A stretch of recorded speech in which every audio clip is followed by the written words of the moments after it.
welcome to the Jew Curious Show. It is Monday morning, August the 26th. It's getting pretty close to Elul, y'all. And if you don't know what that is, make sure you check out my 31 day, don't want to cheat you out of a day, 31-day Jewish Fall Holiday Challenge. You can find that just by, if you're here on Twitch, clicking on one of the links right below this video. And that's a special challenge that I put out there. I've got 31 videos on YouTube specifically organized to teach you about the high holy days of Rosh Hashanah and Yom Kippur, also the great festival season of Sukkot, and all this cavalcade of Jewish holidays happening coming up in the fall. So if you want to learn more about that so you can have the most informed and thus, in my opinion, the most meaningful experience of the high holy days, check that out by clicking on the link provided below for the Jewish Fall Holiday Challenge. And if you do that before September the 9th, just to make it fun, just to keep it interesting, we are going, I think it's interesting anyway, but just to make a little game out of it, we're gonna have a giveaway, 3 sets of a Jewish starter library. I'm already seeing some friends here this morning. Triggers and Viv is here. Welcome from the deserts of Washington. And Kara Amelie and Dwalekson, or D.W. Alexander, as the case may be. Boker Tov L'Kulam, Boker Or Dwalekson. And glad to see you all here. Let's see, why don't I just go ahead, bite the bullet, and show my face. What's going on, folks? So this is my face. It's me, Rabbi John Carrier, your friendly neighborhood rabbi, here to answer whatever questions you have about Judaism. This is the Jew Curious Show, after all. And you might be wondering, what does Jew Curious even mean? Is that like a religion of curiosity or a people of curiosity? Well, maybe. So here's what I mean by that when I say Jew Curious. If you are a Jewish person who's curious about your own roots and traditions, if you are not yet a Jewish person, but you're working on it, if you're on a path toward conversion, if you're just a spiritual seeker looking to see if the Jewish path is right for you, or if you're committed to a whole nother thing, but you're just curious about the Jewish roots of your own faith, or just generally curious about different religions, and you have questions about Judaism, you are absolutely in the right place, and I am delighted to answer whatever questions you have. One question you may have is, what's with Casual Monday? Don't you usually wear a white shirt on Mondays? And the answer is yes, I do. Today's kind of a hinky day. Today I've got to do some errands and run the kids to the dentist and stuff like that. So I'm in my rabbi cash, as it were. I got a T-shirt about Yoda and seagulls. So I don't know if you get that reference. If you don't, go to YouTube and search for Yoda and seagulls and thank me later. So let's see who's here. Christy B is here from San Bernardino. Great to see you. KG Wilcox from Philadelphia. And K Dixie says it's Carla's birthday today. Happy birthday, Carla! So we're always happy to see Carla here as well. Longtime Jew Curious person, and been one of the cornerstones of our community. So just want to give her a shout out. Noah64 Shavua Tov. And Triggers and Viv says bad lip reading is the best. So yes, this T-shirt is in reference to a bad lip reading video that features Yoda and seagulls. I won't say anything more than that. You have to go check it out on your own, just to help my fellow YouTube creators. So if you're curious about Judaism, from whatever walk of life, whatever path you're on, wherever you're coming from, you are in the right place. I'm here, happy to answer whatever questions you have. This is our Monday morning Ask Me Anything session. And just to make sure we'd have something to talk about if people didn't feel like asking me anything, I was going to go into the question, like, what's the difference between Judaism and Jewishness? Like, is this the same thing? Are they not even spelled the same way? They have a J in them and an oo sound, but other than that, is let's say an adherent to the religion of Judaism and a Jewish person the same thing? And why do we have different words, and what's the deal with that? Is Judaism a religion, or is it a people? And many of our regular watchers and listeners have heard me talk about this before, but it bears repeating because this is one of the most frequently asked questions that I get. So I'll go into that in a minute. Just want to say hi to everybody who's joined us from all over the place. Really thank you. I couldn't do this show without everybody who chimes in. We've got all sorts of We've got followers on this channel. If you want to follow this channel so you get notified when we're on, there's like a little heart-shaped logo and a button that says follow up above this video if you're watching it on Twitch, and just click that button. You'll get notified every time we go on the air. And I've got our schedule posted. We're here Mondays and Friday mornings at 9 a.m. Pacific time. We kind of fudged it to 9:30 when the back to school season was happening, but now we're in a good rhythm, so we're going to get back to 9 o'clock. We missed Fun Friday. Sorry about that. Had some other commitments in the community that I had to attend to. If you ever, there was a couple of funerals. So the funerals, and it wasn't like I was officiating the funeral or even knew the people, but they were part of the community that I'm in, and we turn out for each other, right? And I say this because people have asked me like, oh, well, I heard so-and-so passed away. I didn't even really know the family. Is it worth it for me going to the funeral? And so I said yes, because this is just how we as a larger Jewish family show up for each other. So if you have the opportunity to go to a funeral, even if you didn't really know the person that well, what it does is it honors their memory and it shows support to their family. They know that they have a community around them, and that community is maybe bigger than they thought it was. So I always encourage that. It's Noah 64 Rabbi. What a mensch that you attended funerals. So I'll thank you, and not really, just because like this. There's a mitzvah called Haknasat Orchim, which means welcoming in guests. We're commanded to treat guests, whether they're people we know or strangers, with hospitality. And that's called Haknasat Orchim. When Abraham welcomed these three mysterious individuals into his tent, not knowing that they were angels, but he just welcomed them in and he took care of them. He was doing a great mitzvah. He was setting an example for us to be hospitable to wayfarers, and he was rewarded for that. What a lot of people don't know is that there's kind of an equivalent mitzvah, or like a mirror image mitzvah, connected to Haknasat Orchim, and that's called Levaya. And Levaya has sort of a double meaning in itself.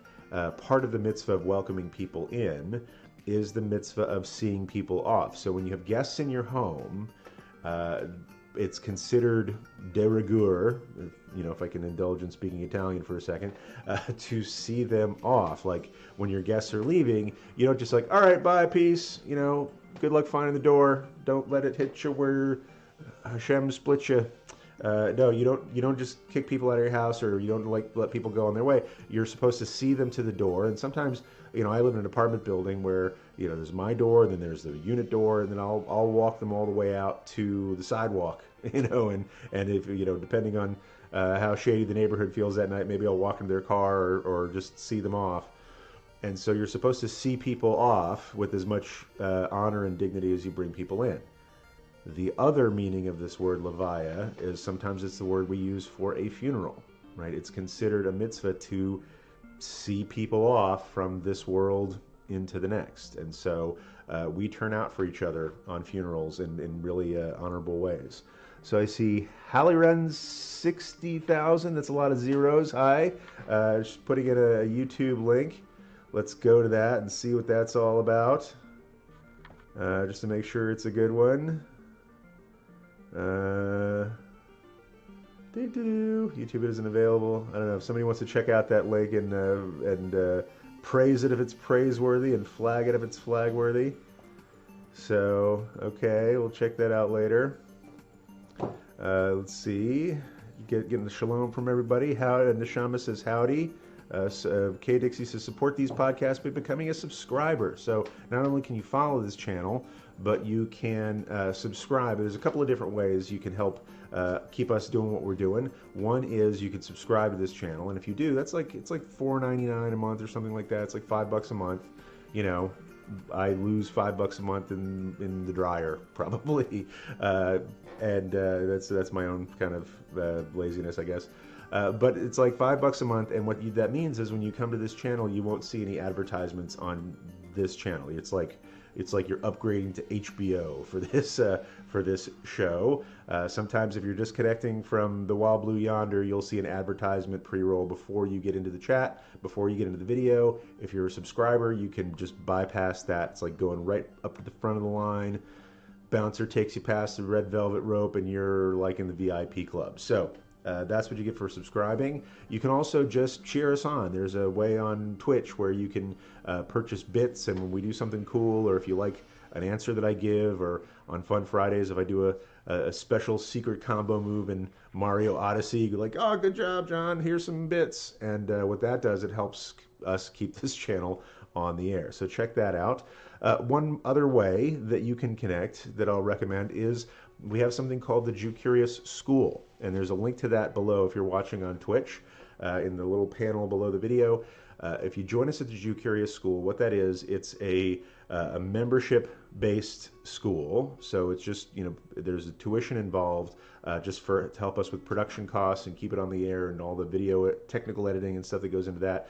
But what's there is a weekly Torah study class that's just for members of that school, and you can either learn with me live. We do this over conferencing software. You can download a source sheet to follow along with the Torah and the rabbinic text that we're learning together. So you can do that live, ask your questions live.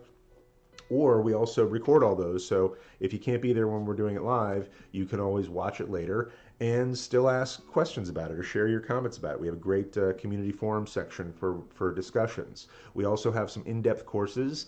Right now we're doing a course on the High Holy Days, where it's called The Secrets of the High Holy Days, so that you don't zone out or fall asleep. This is my hope for you, that the more you know about the holidays, the less you're going to zone out when you go to holiday service, because you're like, I don't know what's going on. I might as well zone out later, or even, nod off, which I have done. So having learned a little bit about the High Holy Days, I want to pass that on to you so you'll get a better experience. That's in the Jew Curious School right now. Check that out. We also have a really dope community that just hangs out and chats with each other. So many of the people here today. I see Woolen Bullet in the house. Says, I learned about Haknasat Orchim from Shaboom on YouTube. Yep, I'm in my 30s law. Right on. So yeah, we had Shaboom on YouTube. There's some great other resources. I've got a lot of YouTube videos, but there's some great other resources there. Gosh, what was it called? It was called Godcast for many years, and then they changed it to Bim Bam. That was pretty. And they have lots and lots of videos about Jewish stuff. You can check that out. I think they've stopped making new ones. They've kind of folded into the another Jewish organization, but a lot of resources there. So I think YouTube's a great learning resource. That's why I started making YouTube videos, because I was learning so much from YouTube.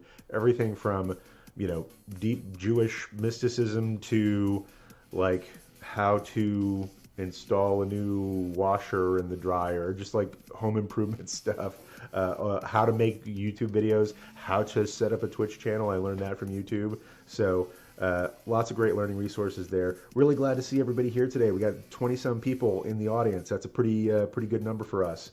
So let's see what else is going on. Triggers and Viv says, Bavaka Shah says, congrats. Woohoo, just completed my intro into Jewish studies in the Jew Curious School. That's right. You made it through all the different lessons. That's super dope. We've been messaging each other, so we'll be in touch about next steps.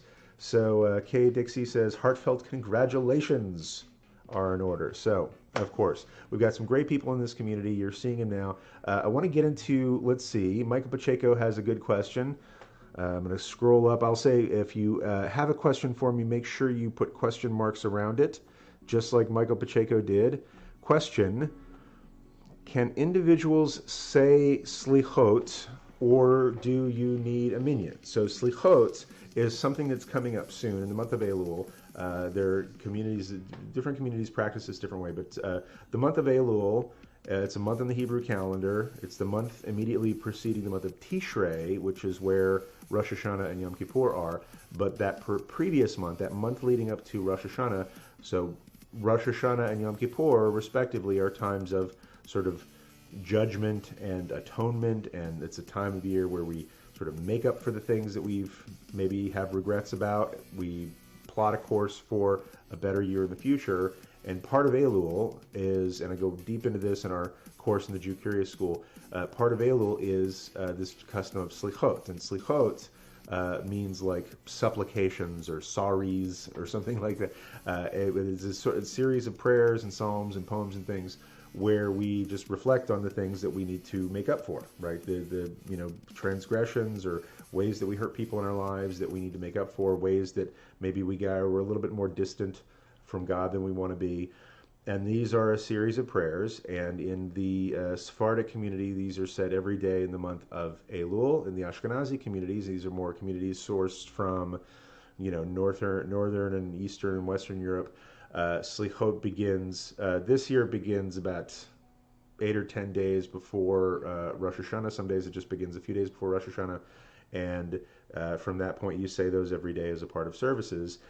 I'll say it's optimal to say them in the context of community. That means, you're at maybe a synagogue or some sort of prayer group outside of a synagogue where you've got a minyan, which means not that those little Twinkie-shaped guys from the Warner Brothers movies, but a minyan is a quorum, meaning 10 or more Jewish adults.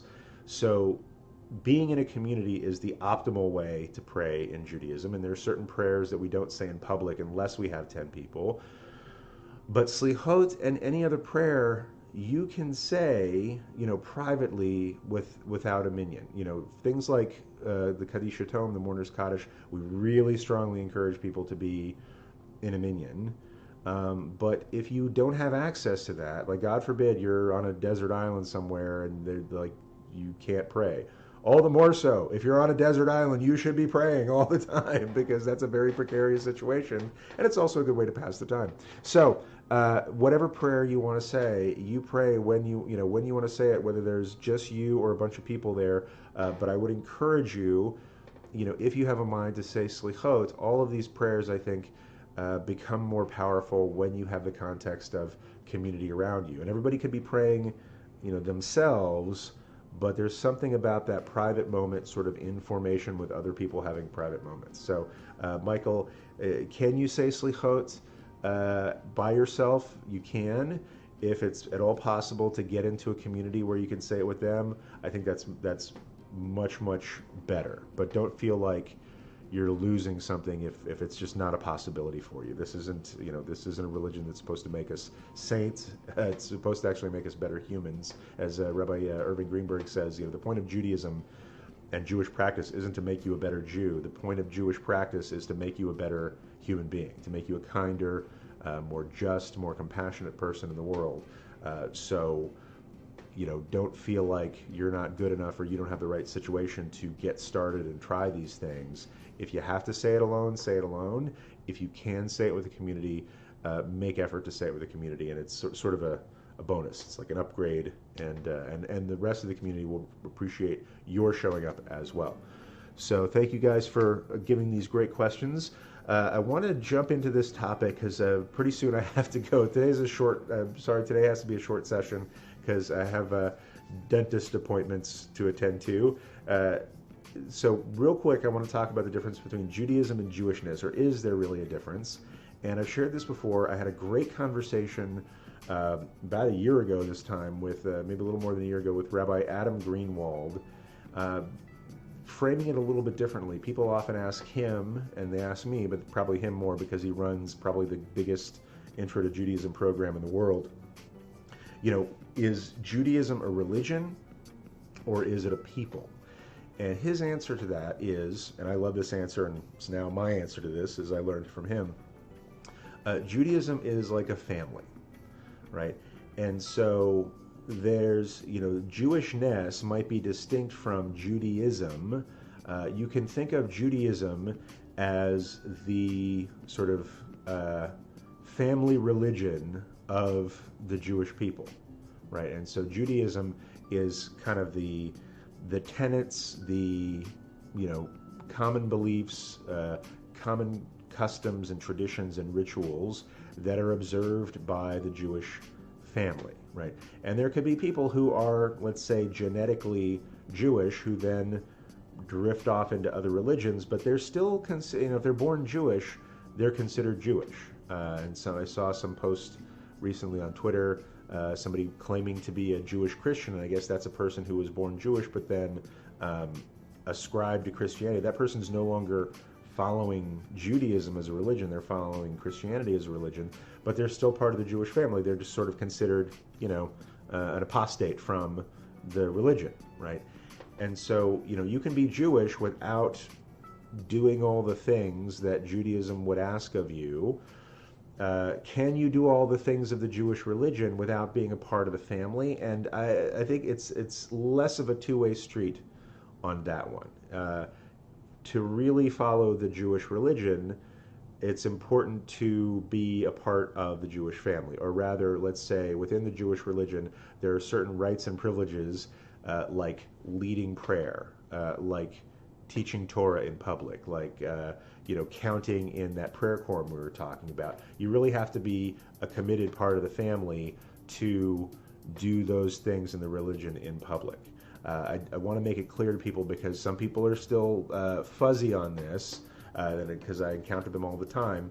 You don't just to get, wake up one day and you're like, you know what, I decide I'm Jewish now. Like all the things that I read in the Tanakh as opposed to the Gospels, all the rules of the Jewish religion, I follow all the dietary laws from Leviticus, etc.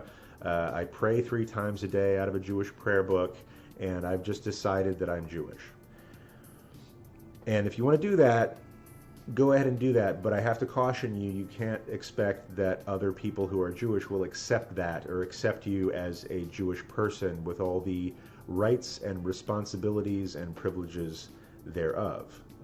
There are other faith traditions where all you have to do is say, I believe this, I put all my trust in this figure or prophet or whatever, and now I'm that thing. Like now I'm a part of the tribe.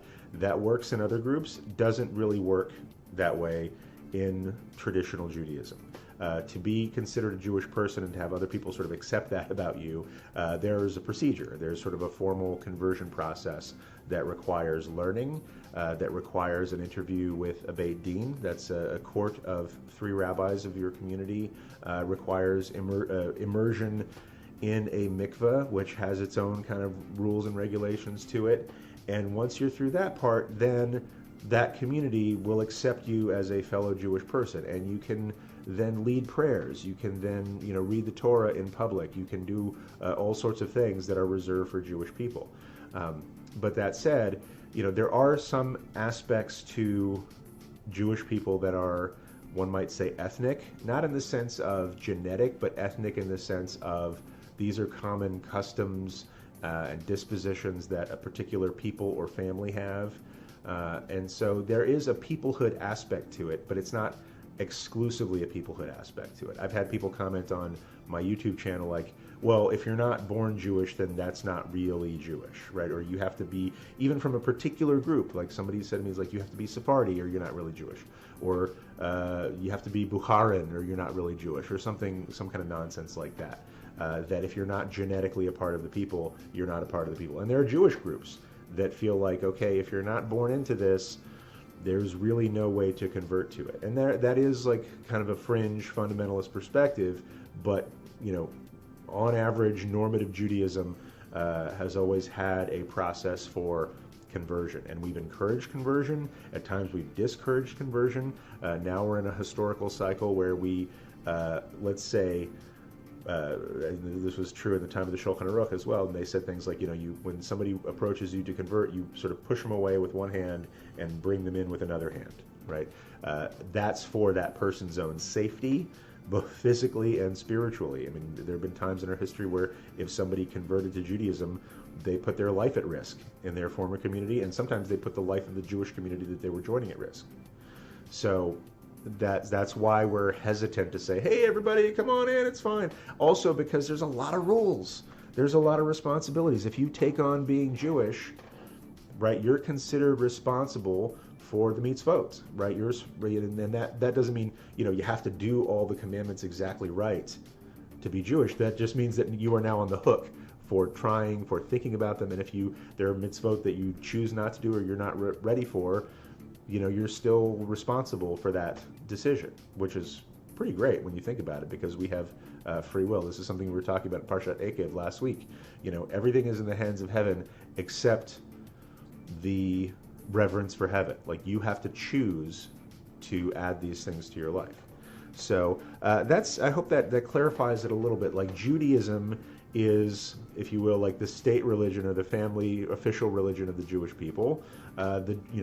Not all Jewish people who are converted to Judaism or born into the Jewish people practice all the tenets of the religion, and there are many different sort of flavors or formats or iterations or denominations of that religion, and there are many different ways to connect with each of those things. So it's a little bit complicated, which is why all the more so I want to encourage Rabbi Greenwald's metaphor of Judaism as a family, because families are complicated, right? You're all connected on some basis. There are families that you're born into. There are families that you choose, right? But being a part of that family means some either an implicit or explicit devotion of loyalty, of, you know, we can disagree with each other, but we defend each other tooth and nail from people who would attack us from the outside.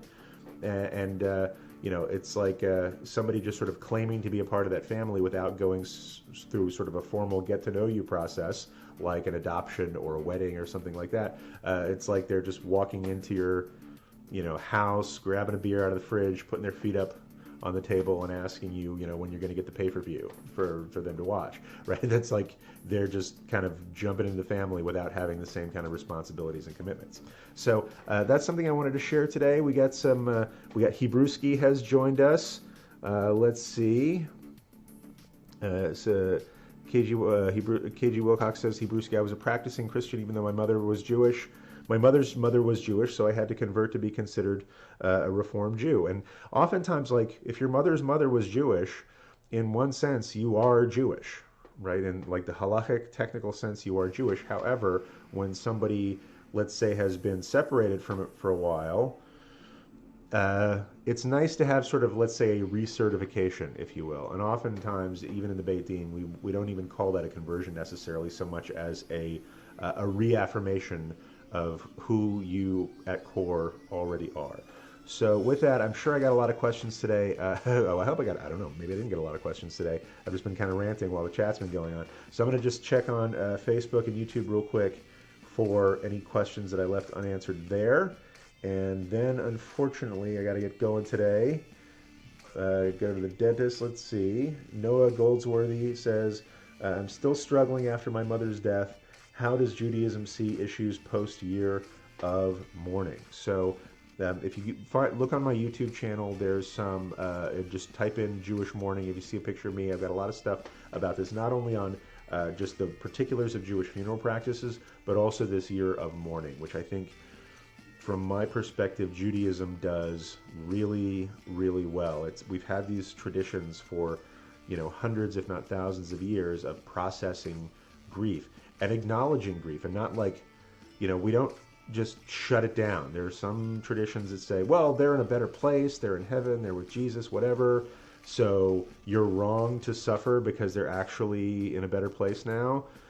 Judaism doesn't take that tack. It's like, okay, we're less clear on where they are. There are different opinions about that, but we acknowledge that once we see the person off, you know, once a person is put to rest, then the community just pivots and really focuses on the needs of the mourner. We have things like Shiva, right? We have 7 days where you get to stay home and the community comes to you and brings you food and brings prayer services to you, and you are not considered responsible for being a part of the community, but it's the community's responsibility to take care of your needs.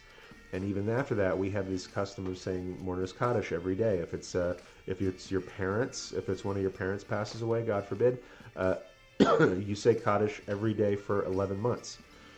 And if it's another close relative that's not your parents, you say Kaddish every day for 30 days.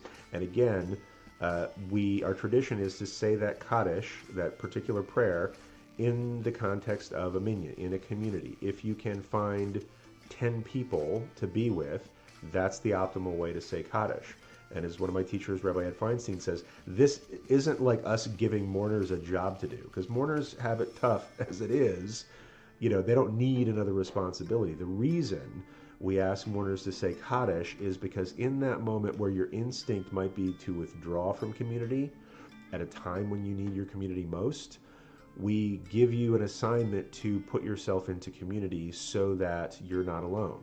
And often when people start going to these daily morning minyans, they find themselves in a community of other people who are there or started going there because of mourning. As one of my friends said to me, it's like the Orphans Club, right? You are not alone, right? Your grief is your grief, and it's nobody else's, and it's very personal to you. But you are now in a community of other people who have been through something similar and are showing up for each other, and other people are showing up for them.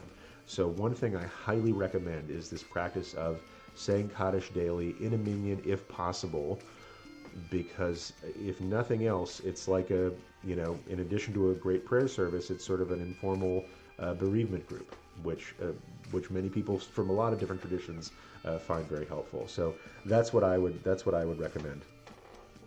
So let me just take a look real quick and see the YouTube comments, and then I really have to peace out. It's been great learning with you guys today.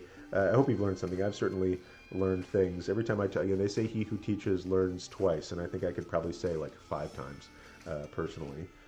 So let's see what's going on in the YouTube arena, in my channel, and I'm live, and I'm singing my song.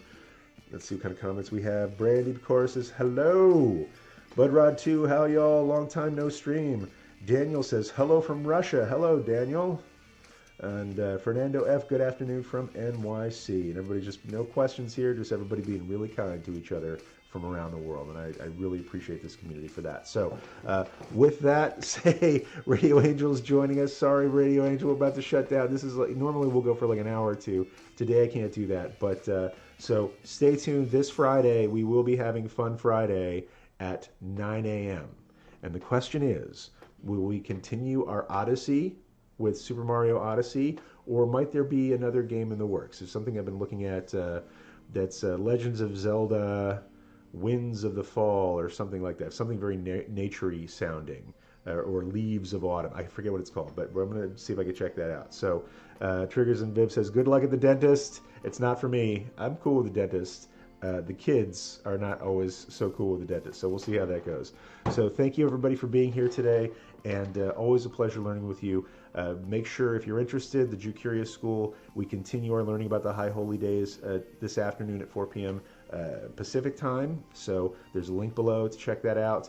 Otherwise, just always happy to have you here. Until next time, heroes, peace.